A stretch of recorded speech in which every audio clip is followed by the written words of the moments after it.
Muy buenos días, muy buenos días.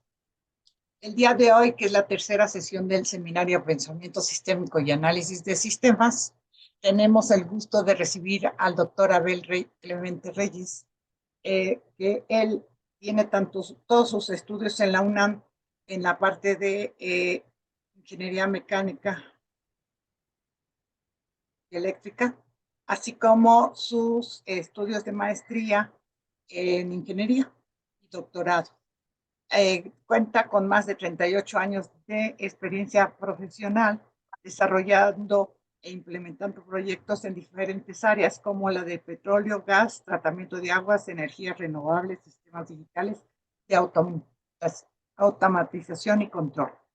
Además de que también brinda consultoría y asesoría especializada en el tema de hidrocarburos y bioenergía en diferentes instituciones tan reconocidas como Semarnat, CENER, SABER, Pemex y la Comisión, como gobiernos de las entidades federativas, como son la Ciudad de México, Estado de México, Puebla, Veracruz.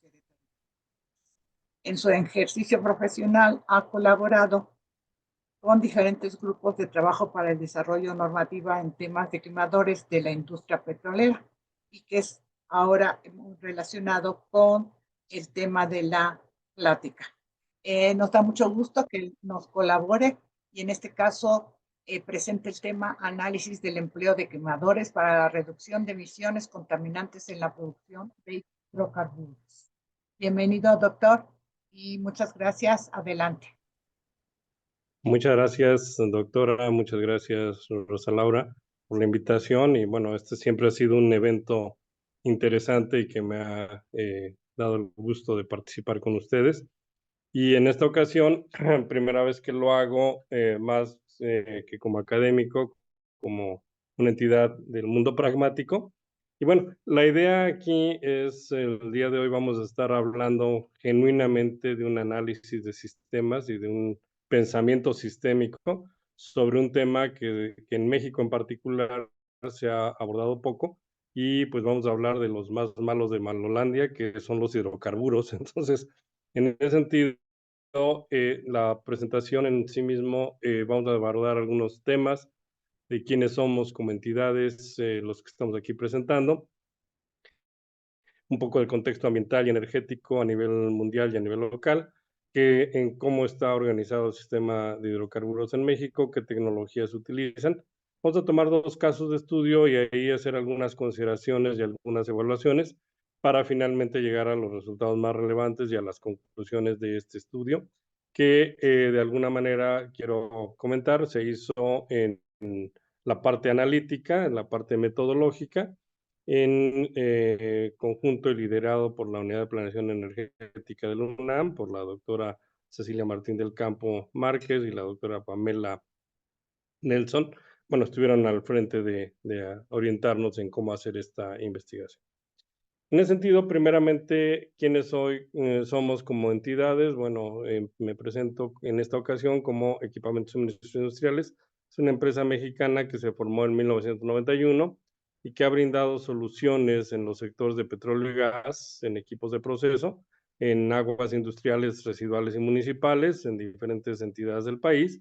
Y pues estamos también abordando el tema de lo que son las energías limpias y renovables, principalmente en bioenergía, y esto por la afinidad que tiene la bioenergía en muchos sentidos con lo que son los hidrocarburos.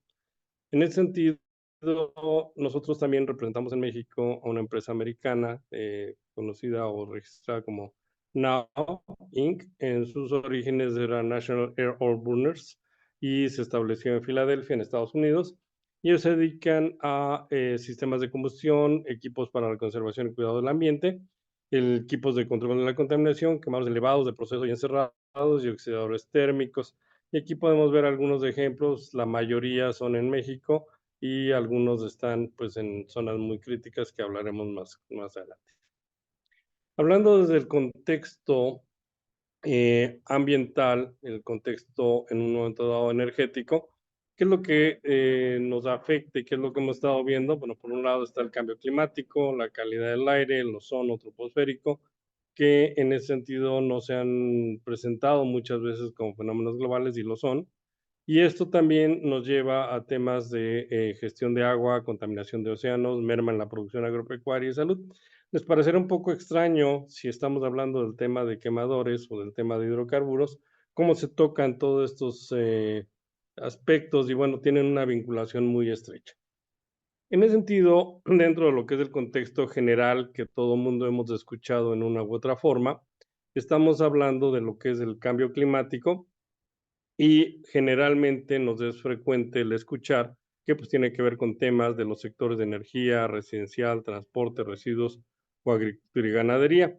Sin embargo, en este sentido, en estos sectores se generan distintos tipos de compuestos y gases que son precursores prácticamente de tres fenómenos globales que son los que más son críticos en este momento para pues todos nosotros.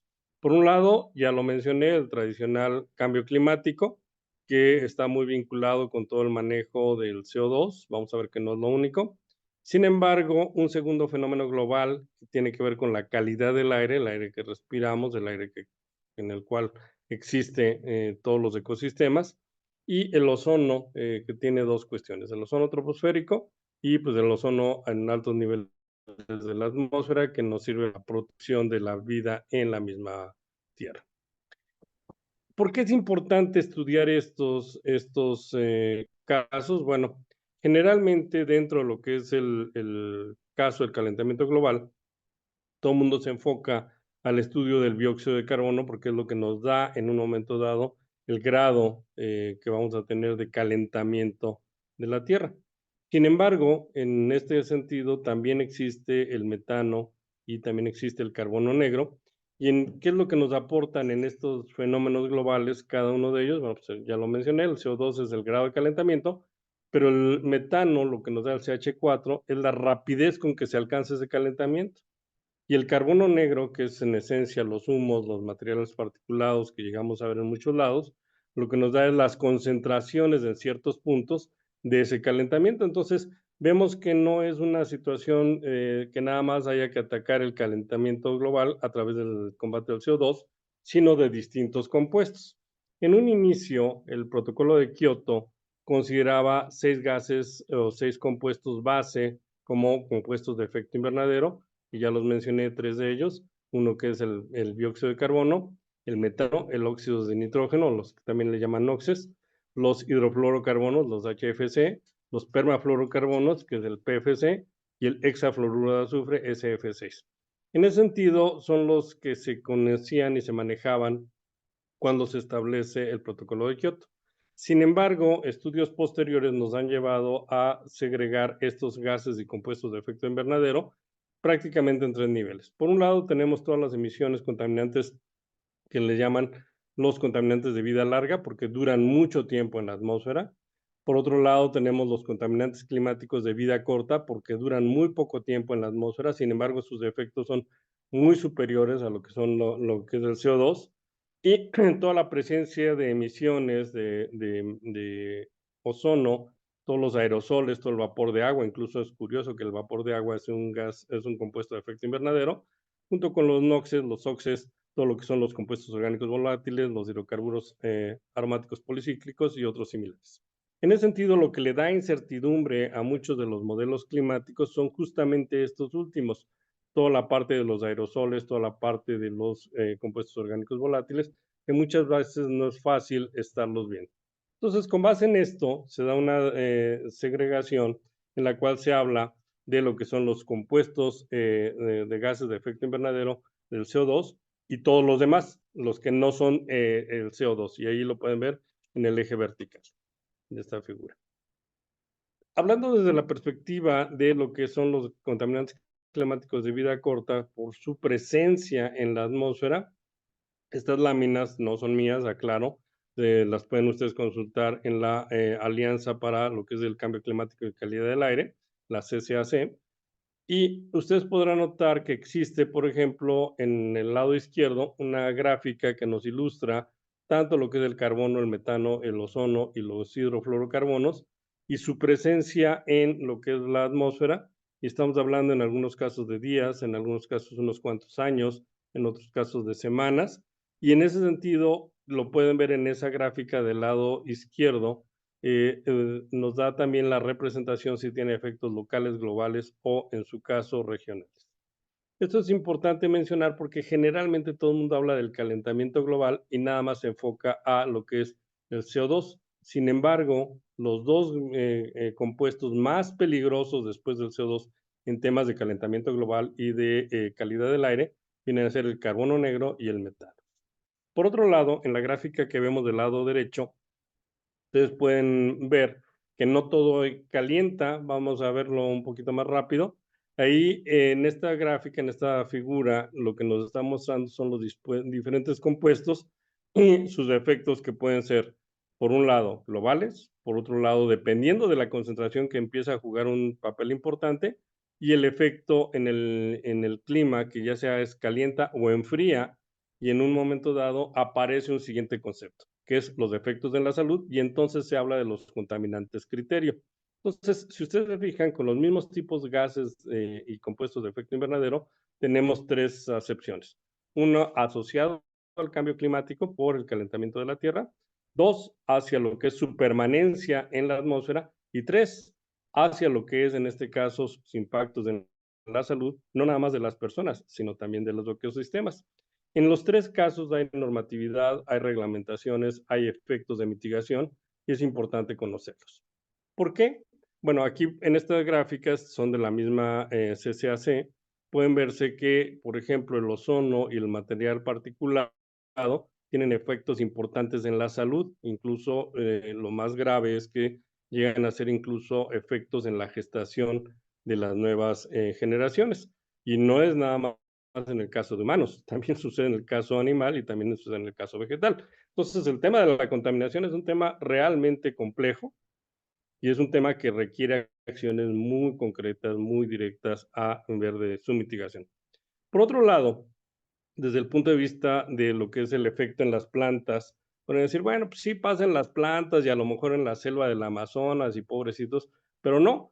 Estos estudios nos reflejan que debido nada más a temas de contaminación, al año se pierden más de 50 millones de toneladas de alimentos en el mundo. Entonces, ¿eso qué implica? Que de alguna manera no es nada más el efecto de lo que respiramos o no es nada más el efecto de lo que estamos viendo en la parte reproductiva, sino también es el efecto alimentario. Entonces, el atacar este fenómeno es un tema importante y por eso las acciones de mitigación generalmente concentran, ya sea para el cambio climático, la calidad del aire o el ozono, prácticamente tres aproximaciones. Uno, lo que es el combatir lo que son las emisiones de CO2. Dos, lo que es el combatir las emisiones del CO2, más las acciones de mitigación de lo que son los contaminantes climáticos de vida corta y los contaminantes criterio, o seguir como estamos y vamos a ver que esto no nos va a llevar a ningún lado positivo. En ese sentido, podrán decir, bueno, eso pasa en el mundo y son estadísticas globales y demás, pero aquí en mi tierra no pasa nada. Pues no, vamos a ver justamente esto. Todo el país en México está dividido por regiones y en este sentido, desde el 2016 se instituyó un programa, una serie de programas que cubren todo el territorio nacional, que son los programas ProAire. Los programas ProAire están orientados a monitorear, a detectar, a analizar principalmente los contaminantes criterio por su efecto en la salud, como ya comentamos. En este caso en particular, aquí hay dos cuestiones que son interesantes. Si ustedes revisan esta gráfica, van a notar que tanto el SO2 como el metano tienen niveles muy altos, se alcanzaron a nivel nacional niveles muy altos de estos dos contaminantes. Aquí incluso lo que es importante señalar, México junto con Rusia, junto con Sudáfrica, es el tercer país más importante en emisiones de CO2, cosa que no es nada bueno, antropogénico. Y por otro lado, vemos aquí que en el 2016 se detectó en México, en el aire que está cubriendo nuestro territorio nacional, la presencia de prácticamente 107,000 toneladas de metano, cosa que es un tema importante, y esto estaba además centrado en tres estados, Campeche, Tabasco y Oaxaca. Aquí en esta lámina se muestra una segregación ya por cada uno de los estados, por cada uno de los compuestos, notamos que este es un nivel insólito. Prácticamente si hablamos de 107.247 toneladas en el estado de Campeche, lo curioso está en dos sentidos. Uno, esto provino de la actividad petrolera en el Golfo de México, y esto estaba, los vientos lo llevaban prácticamente a la zona de Campeche, a las costas de Campeche. Y si monetizáramos esa cantidad de toneladas de metano con respecto a los precios del gas natural en aquel entonces, esa nube que se detectó tendría un valor aproximado de más de 15,000 millones de dólares. Entonces es un tema importante en el cual no se puede soslayar, no se puede minimizar, porque es una cantidad de contaminantes muy, muy importantes que nos está afectando. Por otro lado, aquí generalmente en todas las pláticas siempre se muestra a alguien con lo que es el Inventario Nacional de Emisiones. Aquí lo tenemos pues de manera global, y aquí me permití hacer un resumen, y pueden ustedes notar que el Inventario Nacional de Emisiones, en el caso de México, se centra principalmente en 5 sectores: lo que es la generación de electricidad, la generación o la obtención de petróleo y gas, el sector industrial, el sector agropecuario y el sector de residuos. En ese sentido, ahí vemos la dispersión. Prácticamente estos 5 sectores reflejan el 65% de lo que son las emisiones a nivel nacional. ¿Eso que implica? Que hay que incidir sobre de ellos, y en ese sentido también esto conlleva al cumplimiento de los acuerdos de París, en el sentido de cómo reducir, cómo abatir las emisiones. De eso se trata. Como mencioné, en este sentido, curiosamente, pese a lo que se diga, de aquí al 2050 incluso sería un poco aventurado, pero lo haré, decir que incluso al 2100 el petróleo y el gas natural van a seguir siendo los energéticos más utilizados en el planeta. De ahí, ¿qué es lo que va a suceder? Como se ve en esta gráfica, el carbón tiende a disminuir. Sin embargo, entre lo que son nuclear, biomasa, hidroeléctricas y otras renovables como lo que es eólico y solar, tienden a aumentar su uso. Sin embargo, estas no desplazan la utilización del petróleo y el gas natural. Entonces, es un tema importante el analizar cómo podemos mitigar, reducir las emisiones de estos dos hidrocarburos. En ese sentido, por ejemplo, también algo se ha hablado mucho de lo que es la electromovilidad, de todo el uso de vehículos eléctricos y demás. Sin embargo, este dato también me gusta mostrarlo porque, de acuerdo con estadísticas de la OPEP, la Organización de Países Exportadores de Petróleo, notamos que la utilización de lo que es el crudo, de lo que es el gas natural y de lo que son otros biocombustibles y otro tipo de combustibles líquidos tiende a aumentar con el tiempo. Entonces, ¿qué implica esto? Que de alguna manera las acciones, la tendencia, la utilización de este tipo de combustibles prevalece por lo menos de aquí al 2050, que está a la vuelta de la esquina.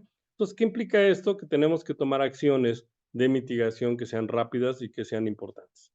Vamos a analizar rápidamente dentro de este contexto cómo andamos en lo que es la energía primaria. En ese sentido, a nivel mundial, si ustedes lo pueden ver ahí, prevalece la utilización, como lo acabo de mencionar, del gas natural, del crudo, del carbón, como fuentes de energía primaria. ¿Qué quiere decir esto? Que de alguna manera son las fuentes que se obtiene energía a partir directamente del recurso natural. En el caso de la producción nacional, vemos que incluso es mayor, prevaleciendo lo que es el crudo y el gas natural sobre las demás. Sin embargo, las renovables ocupan lugares más modestos, entre el 14 y el 11%, respectivamente a nivel mundial o a nivel nacional. ¿Cómo se utiliza, cómo se maneja lo que es la energía en México? Bueno, y esto va mucho hacia el tema de descarbonización. Se pretende descarbonizar, sin embargo, si ustedes lo ven así, a nivel mundial primero se prevalece lo que es el uso del crudo y los petrolíferos en un 48%, del gas natural en el orden de un 20%, y el carbón y otros productos en el 12%. Las renovables sube su utilización a nivel mundial en el orden de un 18%. Esas renovables son la que ustedes tengan en mente, incluido el hidrógeno. Entonces, en ese sentido, ¿qué implica esto? Que las acciones de descarbonización tienen que estar considerando qué se va a hacer para reemplazar, para utilizar o para hacer más sustentable lo que es el uso de hidrocarburos. En caso nacional, vemos que la tendencia es consistente con lo que se maneja a nivel internacional, y lo que tenemos aquí, que incluso reporta misma CENER, prácticamente el sector industria se lleva el 32% del consumo de energía, el sector de transporte el 38%, pero el sector residencial y el agropecuario se llevan en conjunto casi el 28%. Entonces, vemos que está muy focalizado quienes consumen más energía y por consecuencia también quienes tienen más cantidad de emisiones, y en este sentido, en dónde tenemos que incidir en temas de descarbonización. Se habla mucho y mucha gente comenta, incluso lo he escuchado de amigos muy cercanos, es que los petrolíferos o el petróleo se debería de prohibir, ya son los malos, ya no deberían de utilizarse. Y la reflexión es muy sencilla. No deberían de utilizarse en la forma que se está manejando ahorita, que no es sustentable. ¿Qué es lo que se tiene que buscar? Que la industria sea más sustentable y que de alguna manera sea más limpia. México está organizado, para conocimiento de todo el mundo, en provincias petroleras y ahí están listadas. ¿Cuáles son las más importantes actualmente en el país o las más importantes desde el punto de vista de producción de petróleo y gas? Pues tenemos las regiones donde está, por ejemplo, el estado de Tamaulipas, el estado de Veracruz, el estado de Tabasco, el estado de Campeche, que son precisamente los que más tienen la aportación de producción de crudo. En el lado derecho, ustedes podrán ver una tabla que proviene directamente de lo que son los estados financieros de Pemex, y en este caso, ese 4T que aparece hasta abajo, no es la 4T que se imaginan, es el cuarto reporte trimestral del 2023, en el cual podemos notar que lo que reporta Pemex es que prácticamente el 65% de su producción de crudo proviene del mar y prácticamente el 35% se tiene de producción terrestre. ¿Dónde está produciéndose ese crudo? Pues ahí en el pie que está en el lado inferior derecho, pueden notar cuáles son los activos que más producen en el caso marino y bueno, dónde estamos teniendo que enfocar en todo caso los esfuerzos. Aquí lo que es curioso, el mismo reporte indica que la producción de gas natural en México es lo que ahí se muestra y estamos hablando prácticamente, ahorita voy a entrar más en detalle en eso, pues en el orden de 3.958 millones de pies cúbicos al día. Eso es una cantidad importante. Y esta gráfica que está al lado derecho, que dice aprovechamiento de gas, se ve venenosamente sencilla, pero hay que tenerle mucho cuidado, hay que entenderla. Por un lado, si ustedes se fijan en la gráfica, en lo que está en verde, dice envío de gas a la atmósfera. Y según esto se está manejando que al día se están manejando en el orden de 333 millones de pies cúbicos de gas no combustionado. Eso que nos da, y reporte del mismo Pemex, un aprovechamiento del gas que se produce en el orden de un 93%, refiriéndome nada más al último trimestre, 2023. Sin embargo, eso, analizándolo con un poco más de perspectiva, nos refleja que se está enviando a la atmósfera sin combustionar prácticamente entre el 6 al 8% de la producción nacional de gas diariamente. En ese sentido, revisando toda la información de los reportes trimestrales de Pemex del 2018 al 2022, se nota que ha habido un aumento de casi el 60% de emisiones en el sector hidrocarburos, cosa que es realmente alarmante. ¿Por qué menciono esto? Bueno, aquí lo estamos viendo, reportes del mismo Pemex, la producción de crudo y de gas tiende a disminuir y en ese sentido, incluso la incorporación de reservas no logra sustentar lo que estamos manejando, porque aquí pueden ver la demanda de gas natural y de petróleo tiende a aumentar. Y entonces, ¿qué es lo que sucede aquí? Si no tenemos una adecuada producción y la demanda está aumentando, por consecuencia se está importando una gran cantidad de ese gas. ¿Eso qué implica? Que prácticamente es un tema de seguridad nacional si consideramos que, por ejemplo, más del 60% de la electricidad se genera con gas natural y de ese 60%, prácticamente el 80% proviene de importaciones. ¿Eso qué implica? Que tenemos que tomar acciones para lograr esa mitigación. Vamos a ver qué pasa con el sector o los reportes que se hacen en México. De hecho, en este caso, Banco Mundial desarrolla una estrategia para lo que es la reducción de la quema rutinaria Y en ese sentido, incluso con observaciones satelitales, tanto de lo que es los procesos de combustión, ajustan las observaciones con verificación por lo que es la frecuencia de las flamas, o incluso con la presencia de metano. Actualmente ya hay satélites que lo que hacen es están reportando la presencia de metano. Como ustedes lo pueden ver aquí en esta gráfica, México tiene una posición no muy honrosa de ser el octavo lugar a nivel mundial que más está quemando, en este sentido, gas natural o que lo está enviando a la atmósfera. En ese sentido, el mismo Banco Mundial en su reporte, que ahí lo muestro, indica que México, si lo vemos así, ocupa la séptima posición en la relación que le llaman ellos intensidad de quemado. ¿Qué quiere decir? ¿Cuántos metros cúbicos tengo que quemar para producir un barril de crudo? Y si ustedes se fijan, las cantidades son importantes. Del lado derecho ustedes podrán ver dos fotografías. En ese sentido es como están muchos de los complejos marinos, así se ven, también los terrestres, y esto nos lleva a dos cuestiones. De día se ve toda la flama y todo el humo, ese humo que mencionamos hace rato, el carbono negro, y por la noche se ve dos cosas. Por un lado, lo que implica la luminosidad y por otro lado, lo que implica también la radiación térmica. Entonces, eso que nos lleva a que estas tecnologías tenemos que analizarlas y de alguna manera lo que son en este caso los quemadores que tradicionalmente utiliza Pemex son los que le llaman antorchas o quemadores de flama abierta, del inglés Open Flame Flares. Y en ese sentido, si lo vemos en una cierta perspectiva, ¿a qué nos lleva esto? Bueno, un quemador es un dispositivo de seguridad que tiene que actuar independientemente de lo que sean los demás sistemas de producción y de control para prevalecer en la condición segura de operación. ¿Qué implica eso? Que lo que se está manejando en hidrocarburos, por seguridad, tiene que tener una salida a un quemador y eso es por norma y que en una condición peligrosa se tiene que quemar, se tiene que combustionar. Ese no es el problema es que no se quema adecuadamente. ¿Qué sucede o cuáles son los elementos de un quemador de este tipo? Bueno, pues tenemos una boquilla, tenemos la flama abierta, que ya la vimos, tenemos las emisiones contaminantes, que ya la vimos en una fotografía, pero curiosamente también cuando se da el proceso de combustión, se da por un lado una alta radiación térmica, pero también acústica y luminosa. ¿Eso qué quiere decir eso? Que hay ruidos que se presentan en los quemadores de alta y baja frecuencia que también afectan a la salud y que tenemos que separarlos de las zonas de producción o donde esté, en este caso, un quemador, porque la gente puede estar expuesta a quemaduras de muy alto grado y que son nocivas a la salud. ¿Eso qué implica? Pues todo un análisis.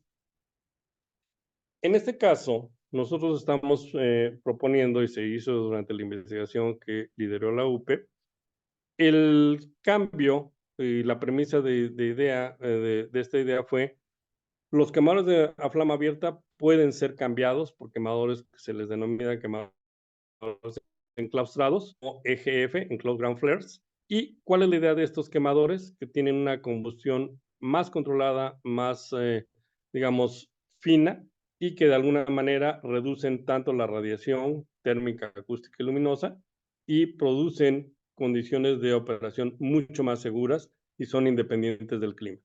Uno de los temas que se presenta aquí en los quemadores de flama abierta es de que son muy dependientes de los factores climáticos. Si hay viento, si hay lluvia o se da alguna otra cuestión que esté en la atmósfera, en ese sentido la eficiencia de combustión va a tender a bajar. En ese sentido, en los quemadores de esta naturaleza, la eficiencia de combustión tiende a permanecer constante. Aquí pueden ver ustedes algunos ejemplos precisamente de los quemadores ya en operación. Este no es un caso académico. En el lado izquierdo pueden ver, por ejemplo, algunos de los quemadores que están en el territorio nacional. Y en este caso, en la figura, en la fotografía tercera de izquierda a derecha, podrán notar que ese color negro de la estructura no es pintado, es crudo, que de alguna forma cae durante los procesos de combustión. Lo mismo en el caso de la primera fotografía. ¿Y qué es lo que sucede? El crudo también viaja en las partículas de carbono negro y de alguna manera tiene efectos en la salud. ¿Cuál es la idea? cambiar, sustentarlo hacia lo que es quemadores enclaustrados, en los cuales se tiene una operación mucho más limpia, mucho más confinada, mucho más enfocada. Y en este sentido, este mismo criterio aplica no nada más en el sector de hidrocarburos, no nada más en el sector petroquímico, sino también en un sector lateral, como viene a ser el sector de residuos. En particular me refiero a biogás, biometano e incluso en un momento dado a otros combustibles. ¿Cuál es la estructura de un quemador? Bueno, vemos aquí que normalmente se tiene la toma del gas de donde proviene el proceso. Obviamente se manejan como en la estufa una serie de pilotos en las cuales se da precisamente, se incide en la combustión y el suministro eléctrico. En este sentido, un quemador, independientemente que sea a flama abierta o flama enclaustrada, va a tener un dispositivo donde físicamente se realiza la combustión. Se tienen una serie de pilotos y sensores que obviamente están monitoreados por su propio sistema de control del quemador, y el resultado final dependiendo de lo que hablemos. Si estamos hablando de los productos de la combustión, vamos a obtener principalmente CO2 y agua, que eso es lo que se busca. Si hay presencia de ácido sulfídrico o de nitrógeno en lo que es la combustión, pues vamos a tener la formación de NOxes y SOxes. Y lo más peligroso, cuando se tiene la ineficiencia de un quemador, se presenta precisamente la liberación a la atmósfera, como ya lo mencionamos hace un momento, de hidrocarburos no combustionados que incluso se pueden reformar por efectos de la temperatura. En ese sentido, aquí lo que hicimos en nuestro caso de estudio cuando se planteó esto en la UPE es precisamente analizar lo que es uno de los regiones terrestres primero para poder tener una observación directa y que fuera representativo, y en este caso estamos hablando del activo Samaria Luna, que es uno de los activos más importantes de producción terrestre, y en este sentido se tomaron dos ejemplos de los que se tuvo información disponible, que es la estación de compresores Samaria 2 y la estación de compresores Cunduacán. Y lo más difícil de encontrar es precisamente las composiciones y cómo se están distribuyendo en cada uno de los casos. Aquí quiero comentar que para poder diseñar un quemador se tiene que tener una idea muy clara de las composiciones porque los quemadores se diseñan con base en un peso molecular. Y a partir de eso se ve cuál es la cantidad de calor que se va a liberar pues para todo el diseño de las estructuras y las zonas de seguridad. Un tema importante aquí de señalar es de que los quemadores, estas composiciones no son constantes, sino que están fluctuando.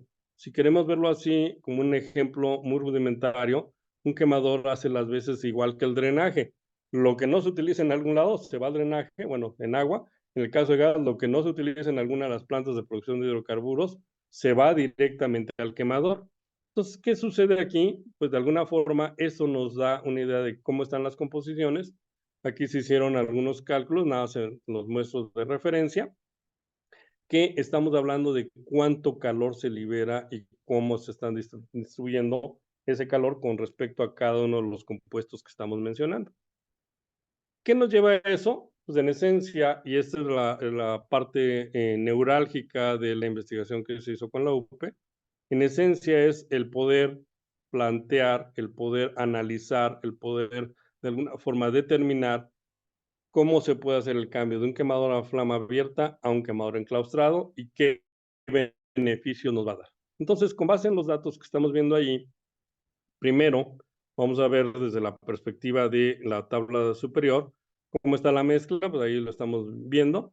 ¿Cuál es el flujo volumétrico que se estaba manejando? Pues estamos hablando prácticamente en el orden del día de 3.38 o 2.56 metros cúbicos normalizados.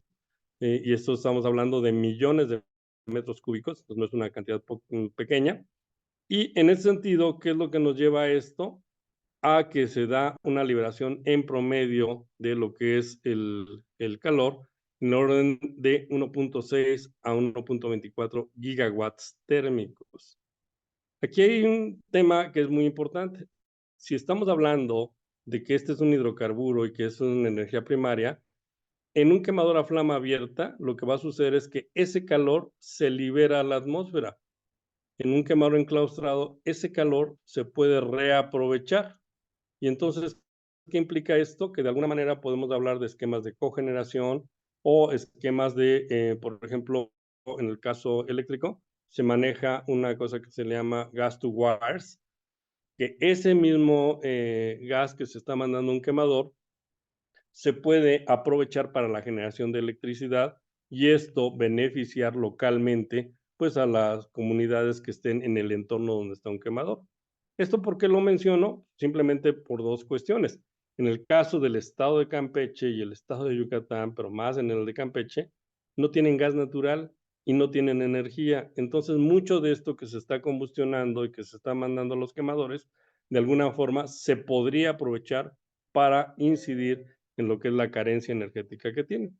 Ahora bien, desde el punto de vista de contaminación, veamos aquí en esa misma tabla superior, se dice cuántas son las emisiones contaminantes.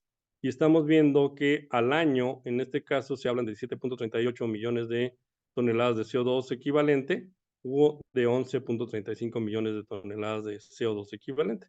Es una cantidad muy importante. Si nosotros vemos desde el punto de vista de dimensionamiento, notamos que se da en el caso por el simple hecho de cambiar de un quemador al otro, el hecho de poder reducir el área, eso nos da un incremento en la seguridad y un incremento en la eficiencia de las instalaciones. ¿Por qué menciono esto? Porque no sé si ustedes conozcan, pero muchas de las instalaciones de Pemex, que ya son antiguas, ¿dónde están asentadas? Están rodeadas por comunidad, por otro tipo de instalaciones industriales o sociales o civiles, y en ese sentido no tienen para dónde crecer. Entonces, aunque se busque el darles de eficiencia, el hecho de cambiar las tecnologías, el problema ahí se convierte en el espacio. Entonces, este tipo de alternativas es un tema importante. Y aquí vamos a ver otra cuestión que en un principio podría ser obvia, pero no lo es tanto. Muchas veces en las instalaciones petroleras en México, en la sección de hidrocarburos, se presentan varios fenómenos. Uno, por un lado, se tiene, aunque no lo crean, en el quemador que esté operando, el robo de partes, o en su caso, una mala ingeniería y nada, se sustituye un quemador por otro sin estudiar que sea el adecuado para esa instalación, o incluso ver la metalografía que sea la adecuada para esa instalación. Entonces, eso lo vemos reflejado en las fotografías de las columnas izquierdas, en las cuales se ve diferentes perspectivas de este tipo de quemadores. En el lado derecho vemos lo que es un quemador enclaustrado. Y en este caso, por ejemplo, la fotografía que está en el centro, en la parte de abajo, podrán notar ustedes esa rayita café que se nota aparte del quemador, eso es crudo. Entonces, ¿qué es lo que se busca? El hecho de que la combustión sea limpia.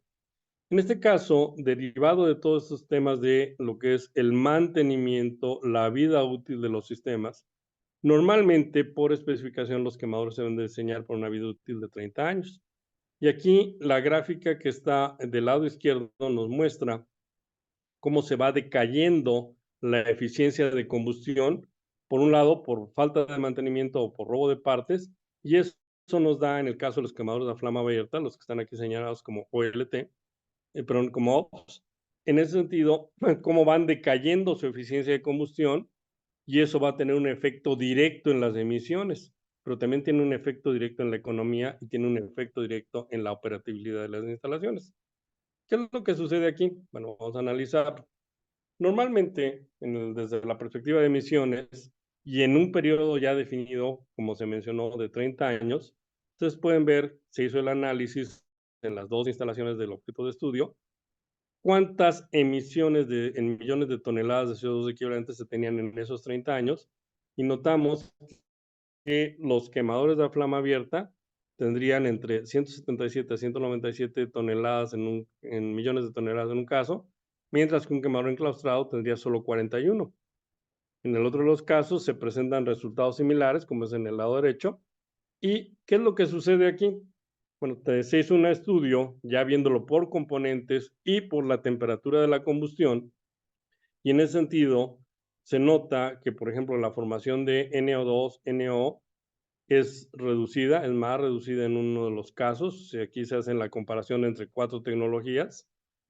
Y lo que es más importante desde la perspectiva ambiental, la liberación de CO2 y lo que es la liberación de compuestos no combustionados.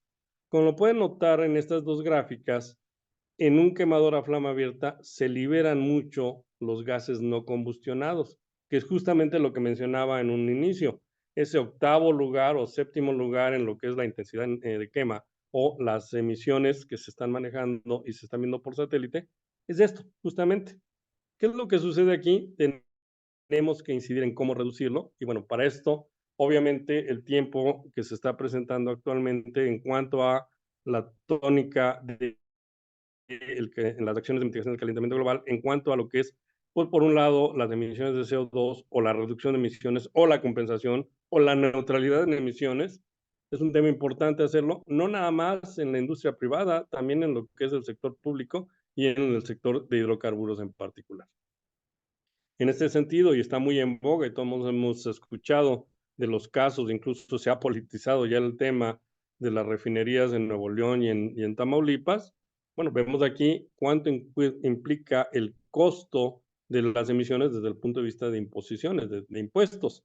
Y en ese sentido, las acciones de mitigación son suficientes para poder en un momento compensar o sustentar lo que es el cambio de este tipo de quemadores.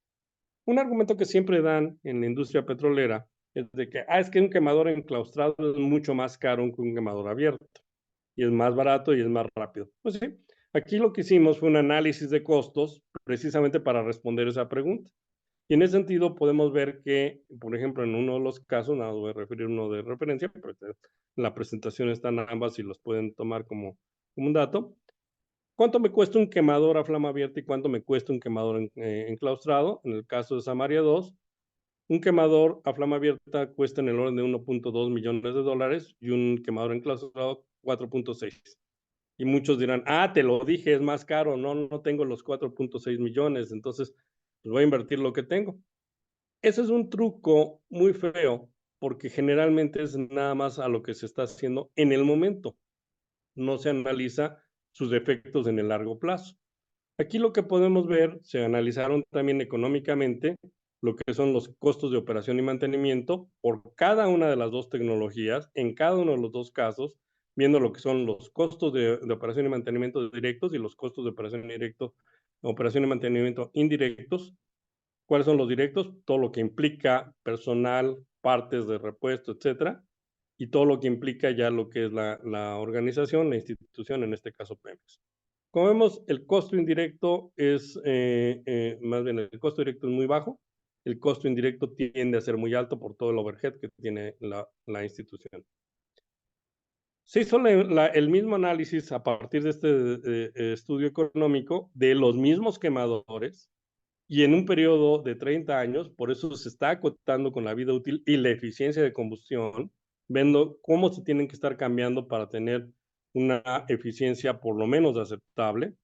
Y notamos que en este caso, llevándolo a valor presente neto, prácticamente las inversiones en ese periodo de 30 años, los quemadores de flama abierta, y son los que están en azul claro, fluctúan entre 12 a 20 millones de dólares, en tanto que lo que es el quemador enclaustrado está en el orden de 16 millones de dólares. Eso es lo que nos gastaríamos al año en ese sentido. Y vemos aquí la relación costo-beneficio. Si lo vemos en este caso, analizamos con indicadores económicos como es el valor presente neto y la relación costo-beneficio.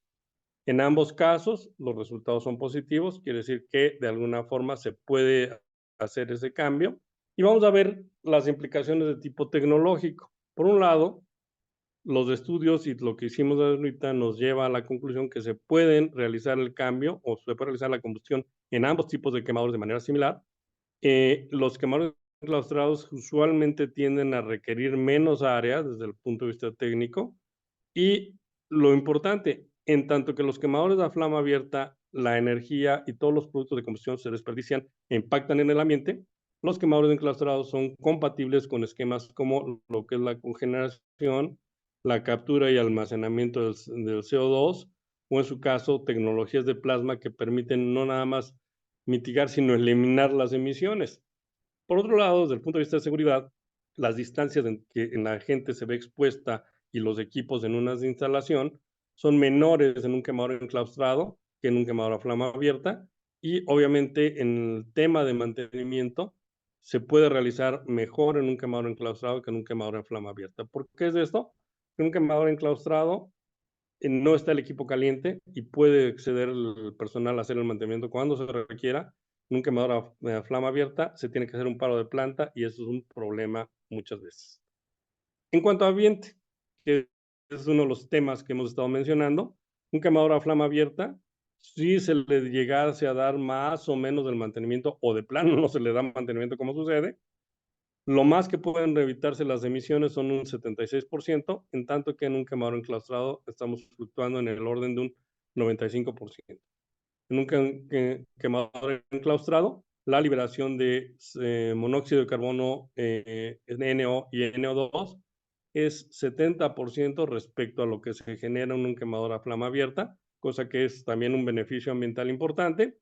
Y desde el punto de vista de finanzas, los quemadores enclaustrados, cierto que son más caros en un principio, pero en un periodo de 30 años se invierte la curva y entonces los quemadores enclaustrados se gasta menos en ellos que en un quemador a flama abierta. Y en ese sentido el flujo de caja es mejor en un quemador enclaustrado que en un quemador a flama abierta. Es importante porque los tomadores de decisiones ven todo esto y los financiadores también. En ese sentido, aquí nos permitimos también mostrar lo que es precisamente un estudio o un resultado que va a ser interesante, las emisiones evitadas. Bueno, por un lado, vemos en este caso lo que son en la primera gráfica que está en el lado superior izquierdo, todo lo que implica los gastos, cuánto nos gastamos en un periodo de 30 años para poder manejar ambos tipos de quemadores. Y como lo pueden ver ahí, prácticamente en un quemador enclaustrado, el EGF que se menciona ahí, las inversiones son menores con respecto a los quemadores de flama abierta. ¿Por qué? Porque hay que estarlos cambiando cada rato, cada 6, 10 o 15 años. En cambio, un quemador enclaustrado prácticamente no hay que cambiarlo en 30 años. Por otro lado, las emisiones realizadas y las emisiones evitadas se muestran aquí en la misma tabla superior, pero ahora del lado derecho, y vemos cuántos millones de toneladas de CO2 equivalente se tienen en cada uno de los casos, dependiendo de la vida útil operativa. Y finalmente se hizo aquí una relación que resultó sorprendente.